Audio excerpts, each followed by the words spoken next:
Hello, everyone, and welcome to this latest episode of Blackjack Wade's Midlife.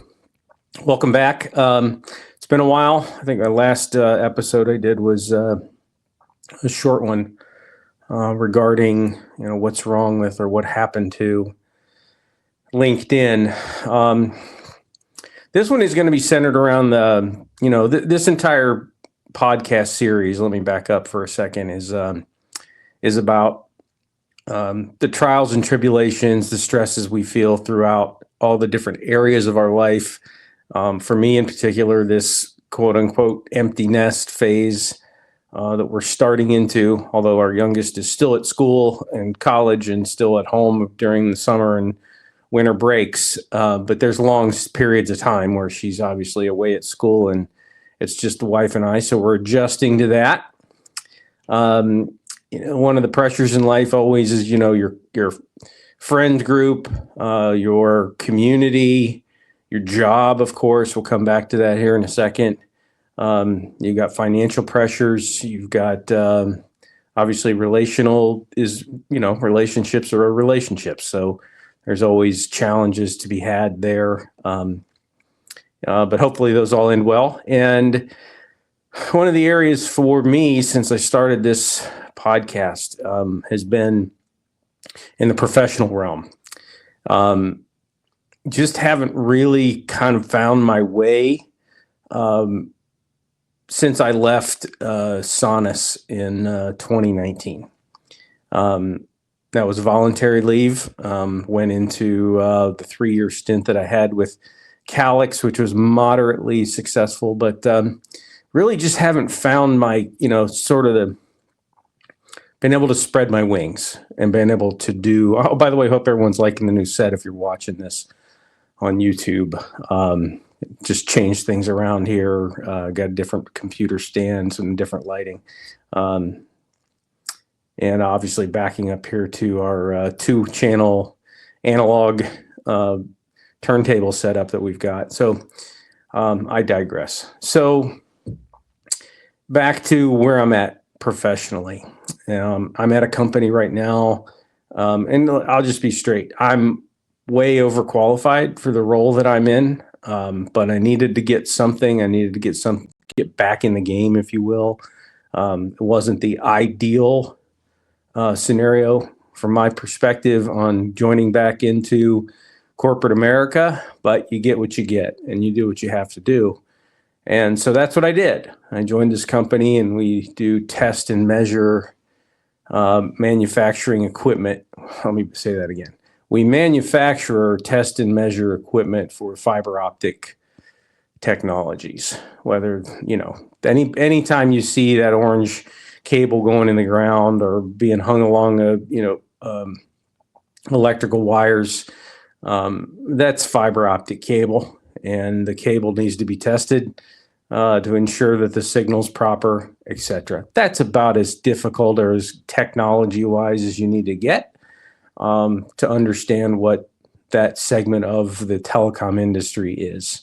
You test and you measure the light speeds, the light quality, etc., to determine whether you're getting and sending and receiving the signal that you're planning to or wanting to. So I'm in this role. I've got a 6-state territory. And by the way, I have several episodes. It's going to be a content day. I'm going to talk a lot today. But this is the first one. I had to get this off my chest. I planned the other episodes. They're ready to go. I've got my outline sitting right here. I got my highlighter pen. I'm going to do some more podcast episodes, as well as some promotional videos for my AI consulting business. I'm going to do a promotional video for an AI voice receptionist venture that myself and my cousin and my business partner Jim we're all launching here in the next week or so. So I've got a lot of episodes. I got a lot of talking to do. Got a lot of camera time, behind the mic time. But I wasn't able to get after the gym today. It's Saturday. I went to the gym midday and showered up to get ready for this and get prepared. And I couldn't get my mind off of this subject So I figured this is the one I'll do first. This will get me going. And I didn't script it. There's no outline, there's no notes. I'm just talking because it's banging around in my head so real time. And it's something I can't get my mind off of. So I might as well use this opportunity to talk to you about it. Because I called this episode, Don't Let Them Get You Down, because I'm in a situation right now where I think my employer, specifically my boss and my boss's boss, are pigeonholing me in a way I did not anticipate. I didn't see it coming. But it's evolved into this situation where I have to go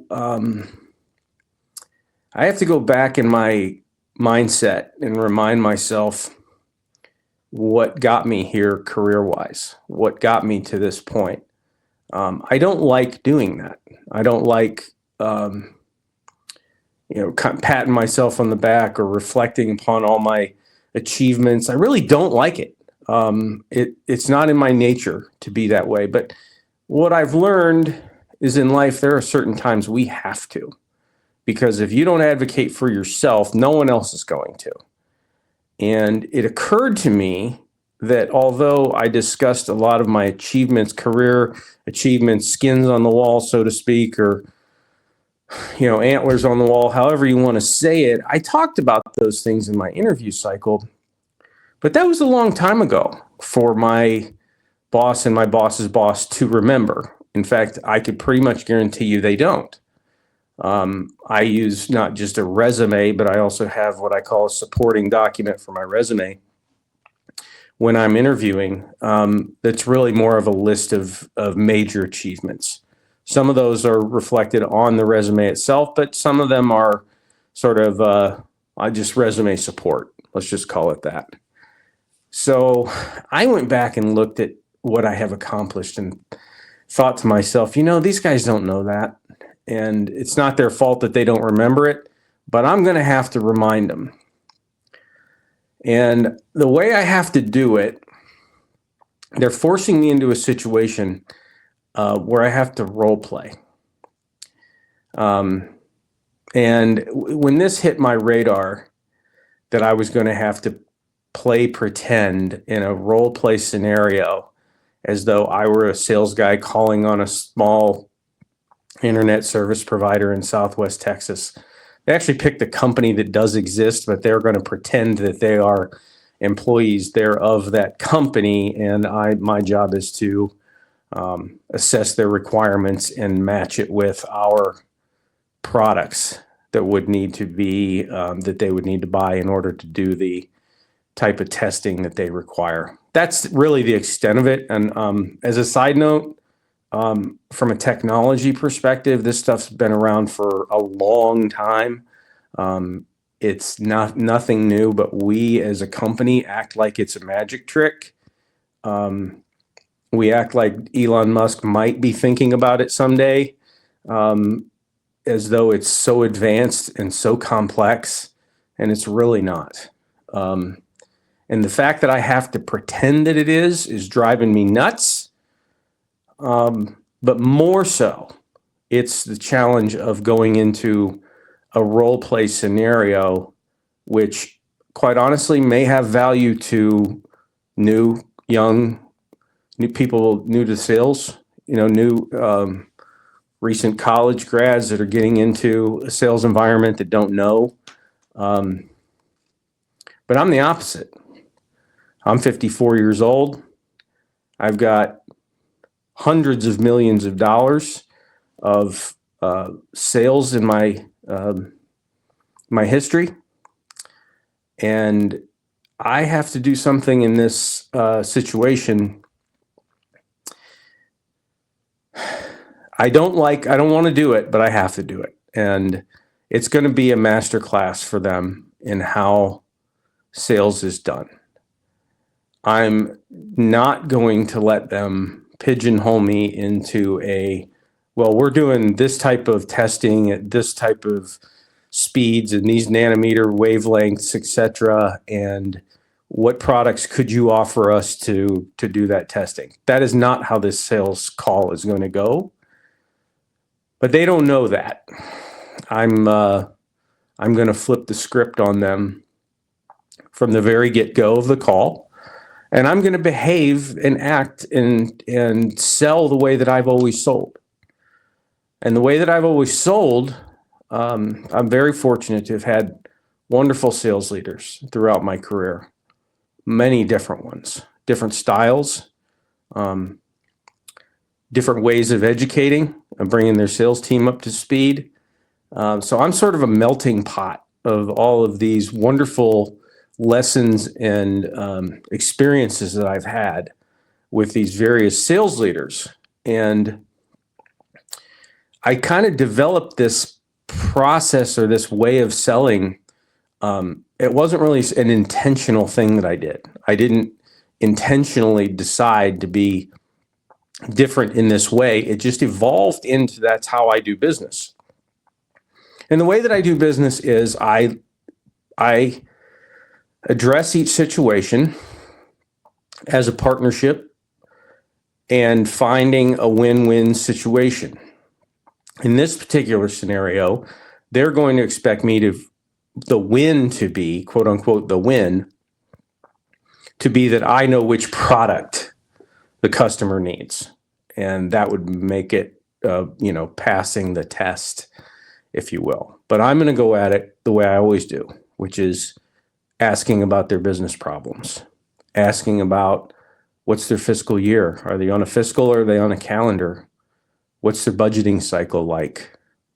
How much attention does test and measure equipment get in the budget cycle? When do they generally purchase their equipment? Is it staggered throughout the year, or do they like to do a bulk buy at one time of the year? And what problems are they trying to solve? Are they having multiple truck rolls costing people time and money to get installations right or to troubleshoot accurately?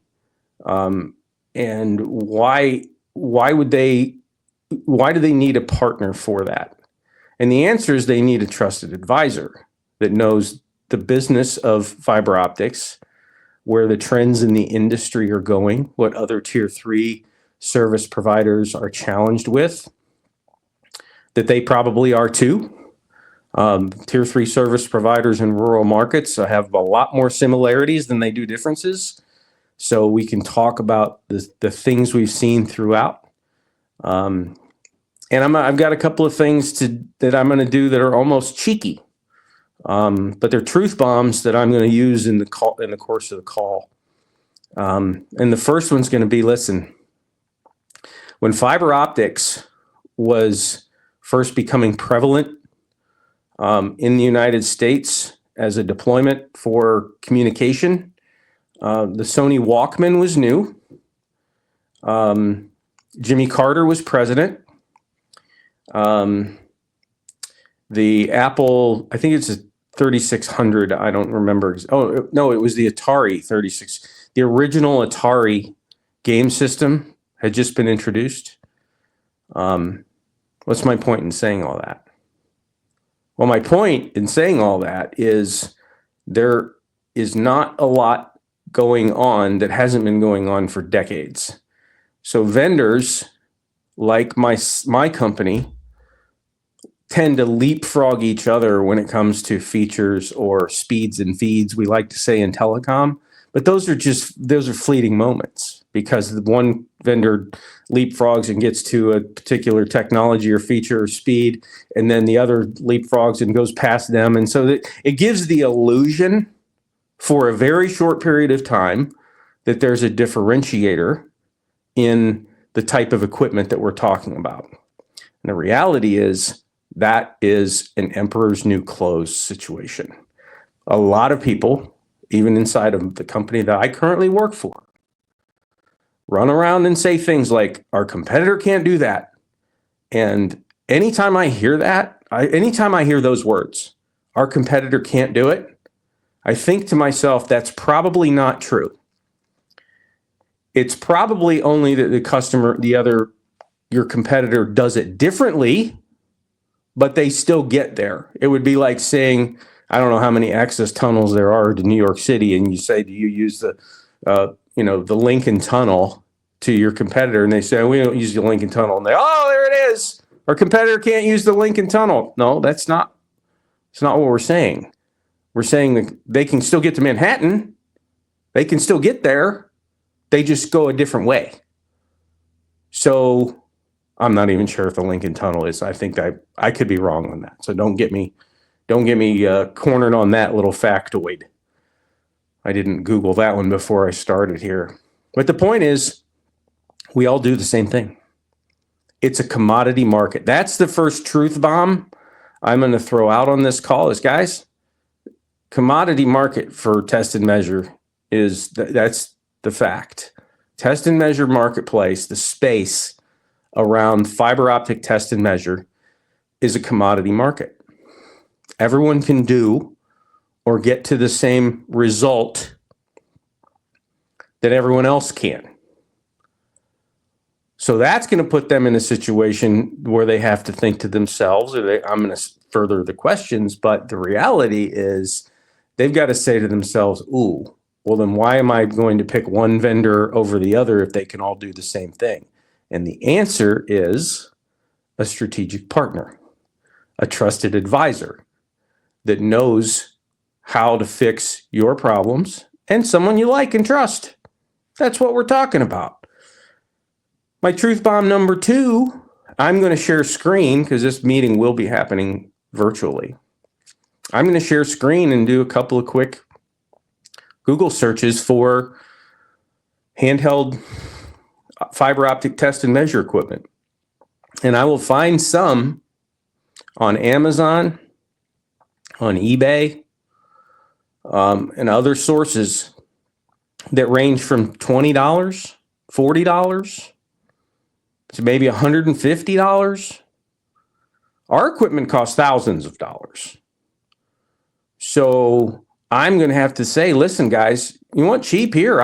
I'll help you find it. If you don't have Google, if you do have Google, go do this search and the results will get you what you need.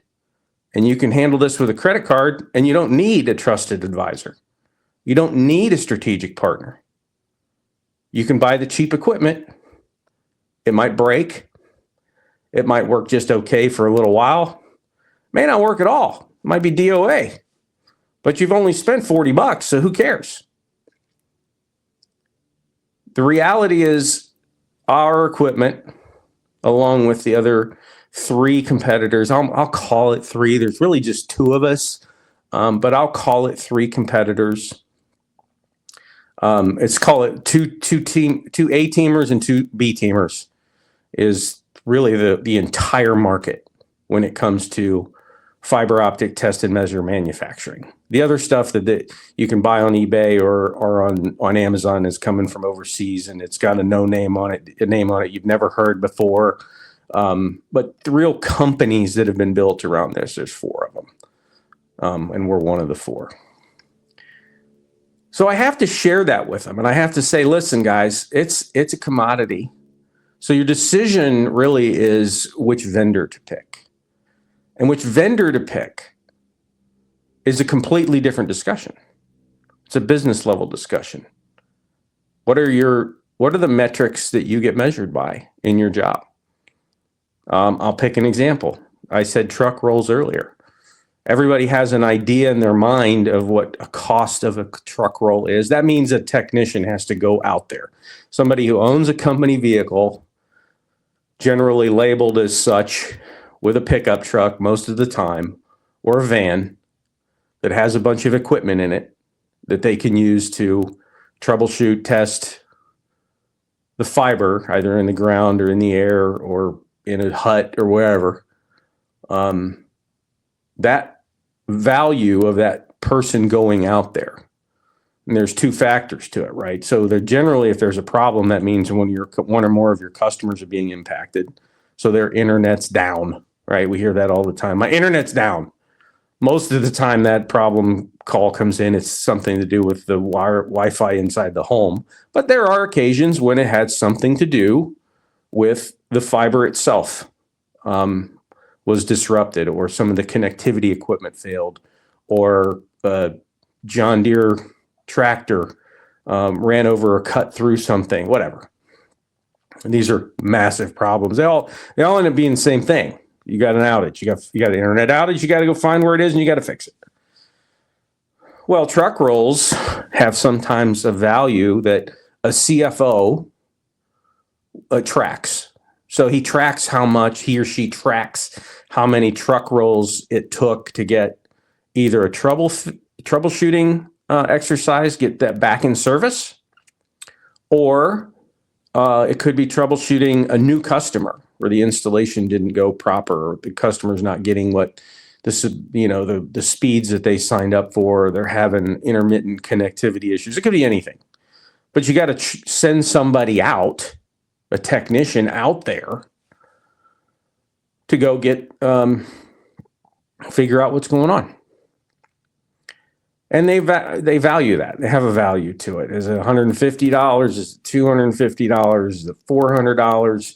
Depends on how long, it's generally they'll say each truck rolls $150 an hour. And if they're out there for 3 hours, we just incurred $450 in costs to get that customer fixed. And that'll, if you weigh that against they're paying us $75 a month, we just cost ourselves X number of months of their subscription in effort to get their service correct. Now we've basically flushed our first year plus of, or whatever, half a year of profit. Some CFOs look at it that way. Some managers in different roles, in operations roles, look at it that way. I've had some really smart customers say to me, yes, you can do that, but that's a paper exercise, because the reality is that technician's still getting paid hourly. That truck's still being depreciated on our books, whether we leased it or bought it. There's some financial metric going on that's costing them money for that product, the truck itself, the equipment that's on it, and the person that's employed, and they're going to have that cost no matter what. So whether the guy is out there troubleshooting, sent out on the job to look and fix something or not, they're still paying it. So a lot of people will tell you, yeah, truck roll metrics are garbage. But let's use it. That's where I have to inspect them. So this whole situation that I'm encountering, it'll be Friday. This whole situation is coming to a head in that call. They call this a bunny shoot. I don't even know what that means. If you do, I did not even have the energy to Google it or use any of my AI tricks to find out where that term came from, what it means. Is it something they've been using for a long time? Oh, by the way, oh, this is how my brain works. I'm gonna take this in a different direction here in a second. So just stay with me here. This is called "Don't Let Them Get You Down," because there's a way out of this, and I'm showing you or telling you how I'm going to do it. But I also need to share with you how I sanity checked myself against this challenge and how I came about my notes that will be in front of me when I'm making this, when I'm doing this role play virtually. I've got a cheat sheet already built just in case they continue to try and drag me down but we need to know about which product we could buy from you to do this. They're going to try that method a bunch of times. They're going to continue. They're going to break characters. What's going to happen? And I'm going to call them out. So you broke character. I thought you were inside plant, outside plant, and manager of Southwest Texas Telecom, which is this company that they've attached themselves to fictitiously. I'm not breaking character. I'm telling you, this is how I conduct my business. This is how I do it. And if I have to, I can even point to a 12-year span that I had with Sonus Networks that is now Ribbon, that I was frontline sales. It was me and my sales engineer. We grew the team to 4 or 5 people a couple of different times. But it was basically me leading the team. And most of that was just Jimmy and I out there making calls, strategizing with customer, winning their trust, becoming that trusted advisor. And lo and behold, over 12 years, we did $184 million in business. Just us, 2-man team. Like I said, grew to a few more at some different times. They were in support of our effort. But it was $184 million over 12 years. So what I'm saying in this call, and if I have to bring that up, I will, because it was a part of my interview, and I guarantee they've forgotten that. But I'm not going to be treated like some newbie who needs to role play in a fake scenario so that they can try and corner me into knowing which particular product it is that would fit exactly the problem that they're having. That's not it, because I have sales engineers at this company, and I'm going to tell them, I got technicians running all over this company. Some like to type, some like to talk, some like to travel, some like to train. What do you want? We'll send whoever you want to you. They'll figure out exactly what your business is, how you're doing it today, because you got to be doing some kind of testing today. So what are you doing it with? We can show you ours. Maybe it's better, maybe it's the same. I don't know. But we got techie people all over the company to do that. That's what they're there for. They're called solutions engineers. Used to be called sales engineers. I don't like to call them that anymore. Not at this company anyway. So they call them sales engineers or solutions engineers. So what? Their job is to engineer a solution. Newsflash, right? I'm a sales guy. My job is to sell. What I want to say and will say to them is, I have no interest in selling you 1 unit or 2 units. Even if I knew exactly which one it was, and I knew exactly how much it costs to be without even doing a configuration, I could just give you a general idea like that cat, probably 10 grand. I don't know, something like that. Maybe 5 grand. I don't know, something like that. But I have no interest in selling them 1 unit. And I'm going to tell them why. This one, here's another truth bomb. This is something you won't hear from a lot of salespeople. But I'm going to tell them, everybody knows that salespeople get paid on commission, right? We have a quota. We have an attainment goal for how much we should sell. And based on that, there's what we call a variable portion of our income. So we have a base salary plus our variable income. The variable income is a percentage of a sale based on your quota. So I have a $3.3 million quota. I have a variable income that would be the total amount I would make at quota. That's my variable income. Well, you can just divide it out. You can just figure out what that percentage is. We call that the tier 1. Right? If you have accelerators, you get over 100% of quota. Some companies have what they call accelerators, which means you have a tier 2 commission rate. But the commission rate's just a percentage. That's all it is. It's a percentage of what you sell. So I'm going to say to them, I have no interest in selling you 1 or 2 units. I have an interest in developing a partnership, a trusted advisor, as a strategic vendor, so that we have a relationship ongoing, so that if I wake you up in the middle of the night and you're just, right out of a dead sleep, I shake you and go, test and measure fiber. And you go, that company, the one Wade works for. That's what you do. Because that's what you think of. That's your trusted advisor. That's who it is. That's me. That's my job, to develop that relationship. So someone says fiber optic test and measure, you say Wade's company. I'm not going to use my name, the name of my company. I've probably said it in past episodes. I'm not going to say it on this one because it's not relevant. Just call it ABC Company.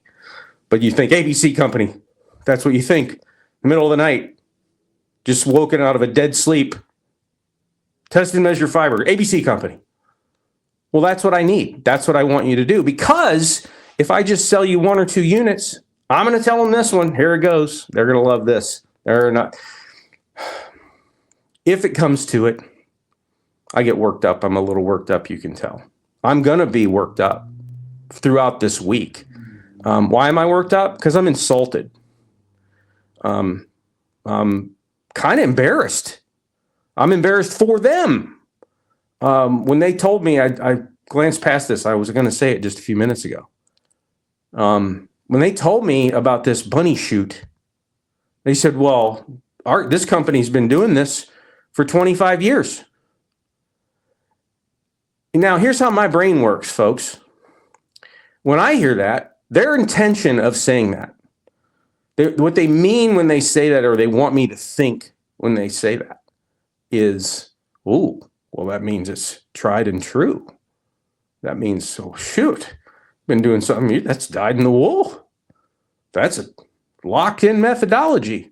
Here's how my brain works. I go, in 25 years, you haven't found a better way? 25 years? Since Y2K, you haven't found a better way to arm and train your salespeople than a play, pretend, role play scenario? That's what you got? And by the way, do you have any demonstrable evidence that it's actually worked?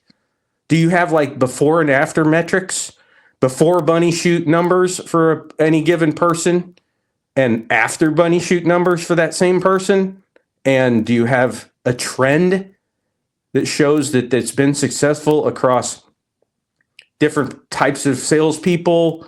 How many salespeople have been through it? Have you marked and measured their success before and after? If you did, and you believed in it that well, I wouldn't be 7 months into this job before you did it, first of all. And secondly, you would have already provided that information to say this is a tried and true, proven method. My thinking is you just don't know anything else to do. You're not arming and equipping your salespeople in the new age of how to do things. And if you've been listening to this podcast, you know I am obsessed with automation and finding the newest way to do things better, more productive, more accurate. I'm obsessed with that. So telling me that you've been doing something for 25 years and you didn't offer to tell me why you're doing it that same way tells me you're just doing it because that's the way you've always done it, which is the worst answer you can possibly give. So let me tell you, and this is the don't let them get you down part. This is so valuable, so valuable. If you've hung in there with me this long on this podcast, thank you, because here's what you needed to hear. I took all of this. I'm in an empty house. My wife is in Arkansas with our youngest at school for Mom's Weekend. So I'm here solo. So I've had free reign to walk around, talk on the phone in whatever room, taking care of the dogs, but there's been no disruptions, none at all. And it's cold outside, so I haven't gone anywhere. So I've been here. And I've been using my knowledge of AI and AI search engines and AI generative AI tools to do a lot of work. And if you haven't tried the newest release of xAI, which is X, it used to be Twitter. I know everyone says that all the time. Elon's company, xAI, released Grok, Grok 3, as sort of the competitor that has a deep reasoning function to it, also has a think mode to it. Deep research, and then, or deep search, it's either search or research in the bottom of the window where you type in your prompt. It also has think mode, which means it takes more time. It takes a little time, but it assesses what you've asked it, and it does the thinking methodology, and it does tons of, a lot of these searches, things I've asked it, it's done 20 web searches simultaneously, along with the thinking to pull information from the internet everywhere that it can find it and think about all that information before it provides an answer. So I've been talking into my phone, making basically transcribing my own thoughts and popping it in, copy pasting it into Grok. So I have a long thread of how to address this situation. I gave it all the information I had. That's to call a bunny shoot. Here's the roles they're going to play. Here's my mission, quote unquote, in the call. And and it's very limited. There wasn't very much, but then there's been a couple things that have been said to me verbally. I've plugged that all in. So Grok has all the information, and it has all of basically my thoughts about that I'm talking to you about right now. And what we're doing is we're continually in this conversation I'm having with Grok 3 is I'm continually revising and revising and revising the one-page summary that I will have in front of me. I don't really think I need it, but what a powerful tool. This is the message I was trying to get across. And the don't let them get you down. Because you have all this power, you have all the thinking power of basically the universe at your fingertips. I know that's an overused cliche, but you do. And you can use this type of scenario is ideal for having a back and forth conversation with AI. Because multiple times during this thread, I kept saying, what am I missing? Is there anything additional I should be preparing for? Or I'll go back into the thread, half a day later and say, hey, I just had this thought. What do you think of this? And it'll give constructive advice on how that should play out. One of the scenarios I gave was I've lived in Texas now. Today marks the 29th year to the day that I moved to Texas. Well, I got a lot of cowboy boots now. Got a pair on right now, as a matter of fact. I have basically only 3 brands of 12 pair or whatever. I don't have 12 pair. That's not true. I have probably 8 or 9 pairs of boots. But there's only 3 brands, and they aren't the cheapest. I will promise you that. I've got some Ariat, I've got some Dan Post, and I've got the majority of my boots are Lucchese.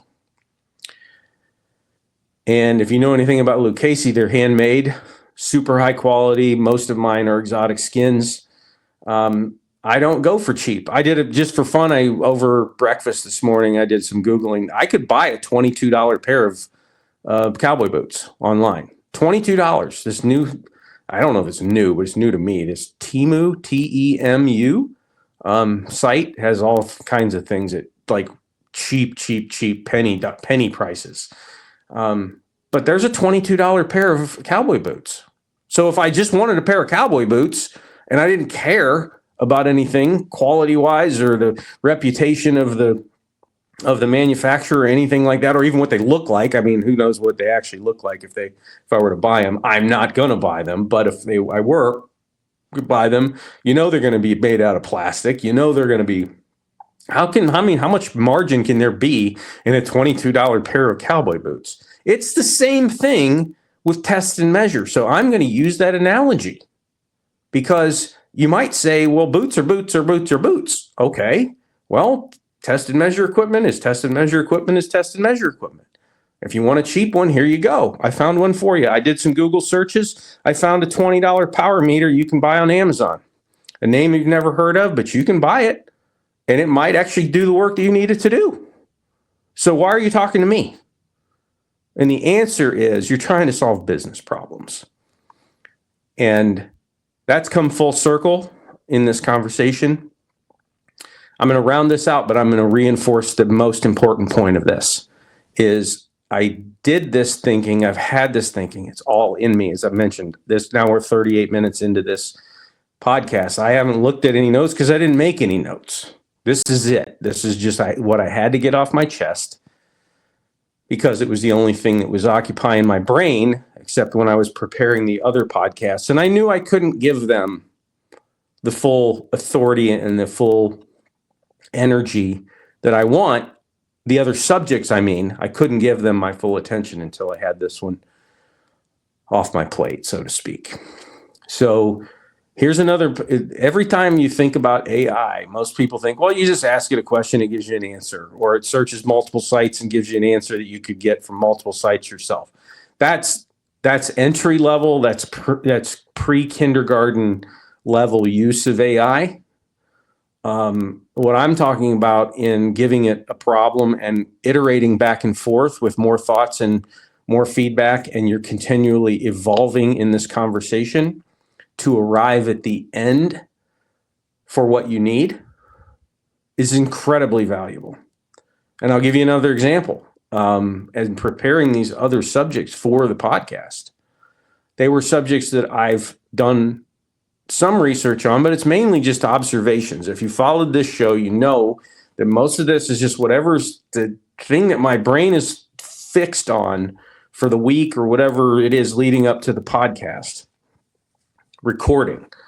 I just go with whatever's top of mind. And I've been kind of flip-flopping back and forth between AI and politics because, as we know, the political environment that we're living in is probably the most interesting in the history of mankind.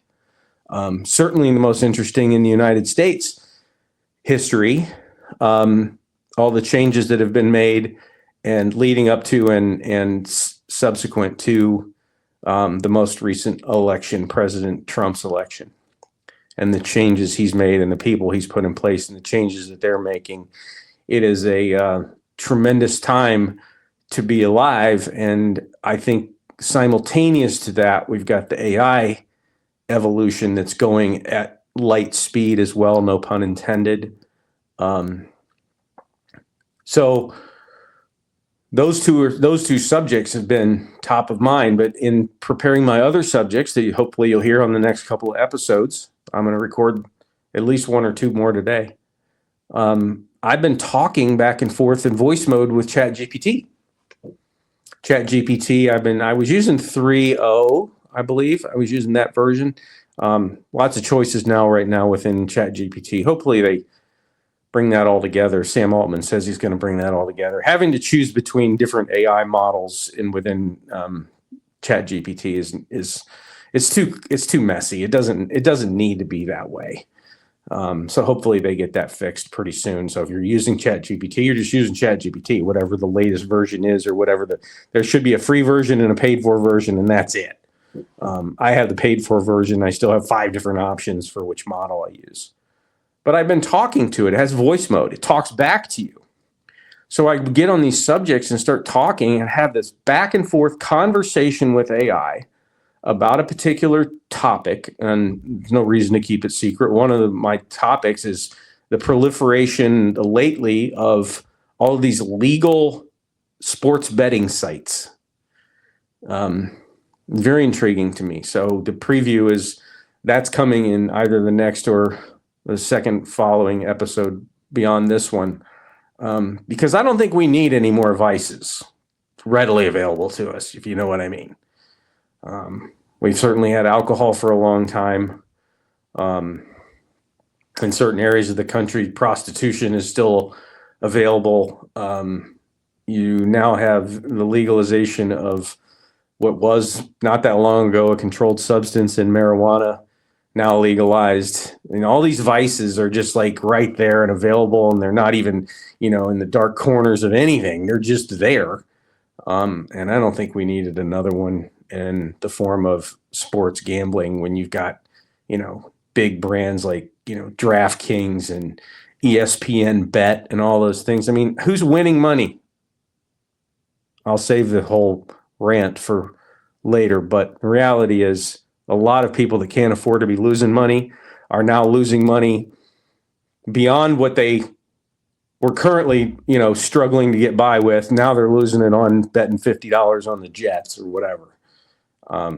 I just don't know that we need it. I don't know that that's a part of my concern for society. Sort of outweighs